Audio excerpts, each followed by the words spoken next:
ఒక రైతుకు ఒక గద్ద గుడ్డు దొరికిందంట. ఆ గుడ్డుని తీసుకొని పోయి ఆయన కోళ్లు ఉంటాయి కదా, ఆ కోడి గుడ్లలో కలిపేసినాడు. కొన్ని రోజుల తర్వాత ఆ గద్ద గుడ్డులోంచి బయటకు వచ్చి సేమ్ కోడి పిల్లలు ఎట్లా బిహేవ్ చేస్తా ఎట్లా బిహేవ్ చేస్తుందండి. గద్ద ఎట్లా ఎగురుతుంది, ఆకాశం పైన ఎగురుతుంది. అది దాని స్ట్రెంత్. ఒక గద్ద ఆకాశం పైన ఎగురుతుంది.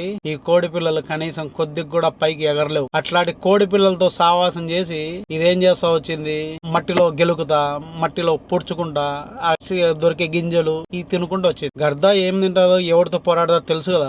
ఒక నాగుబామ్మ ఎత్తుకొని పోయి అంత స్ట్రెంత్ ఉంటది దానికి. ఇది కోడి పిల్లలతో కలిసి కోడి పిల్లలతో తిరుగుతాది. ఇది గమనించి నా ఫార్మర్ ఏం చేసినాడంటే ఆ గద్ద పిల్లలను తీసుకొని ఎగరనిచ్చాలని ట్రై చేసినాడు. ఫస్ట్ ఏం చేసినాడు, మామూలు నిలబడి పైకి ఇసిరేసాను ట్రై చేసినాడు. ఎగరలే. మళ్ళా మిద్ద మీద తీసుకొని పోయి ఎగిరిచ్చినాడు. అయినా ఎగరలే. దానికి కరెక్ట్ పాతనేది దొరకలే. లాస్ట్ ఏం చేసినాడు, ఆయన కష్టపడి ఒక మంచి మౌంటైన్ ఎక్కినాడు. ఈ గద్దను ఎగిరించడానికి కోసమే ఒక మౌంటైన్ ఎక్కినాడు. మౌంటైన్ నుంచి కట్టింగ్ ఇసిరేస్తే అది ఎగరడం స్టార్ట్ చేసింది. దాని ఒరిజినాలిటీని వచ్చింది. అంటే ఆంజనేయుడికి ఎట్లా తన పవర్స్ తెలిసినాయో రావడం వల్ల ఈ గద్దకు పిల్ల ఆ ఫార్మర్ వల్ల స్ట్రెంత్ తెలిసింది. ఫార్మర్ యొక్క కష్టం, ఆ ఫార్మర్ యొక్క ఇంట్రెస్ట్ తోటి ఎగిరింది. అసలు ఈ స్టోరీ ఎందుకు చెప్పానంటే, ఇప్పుడు స్కూల్స్ తెరిచే టైం. మీ పిల్లల్ని ఒక కోడి పిల్ల మడిది పెంచాలనుకుంటున్నారా లేదా ఒక గద్ద మడిది ఎగిరించాలనుకుంటున్నారా? కోడి పిల్లల మడిది పెంచాలనుకుంటే ఏ స్కూల్ అయినా పడేయచ్చు. ఏదో ఒకటి నలుగురితో నారాయణ పంపించచ్చు. కానీ మీరు ఇప్పుడు కష్టపడి ఒక మౌంటైన్ ఎక్కినట్టు ఆ ఫార్మర్ మీరు కూడా కొద్దిగా కష్టపడి ఒక మంచి స్కూల్లో చేర్పించారంటే మీ పిల్లోడు కూడా గద్దమాడిది హై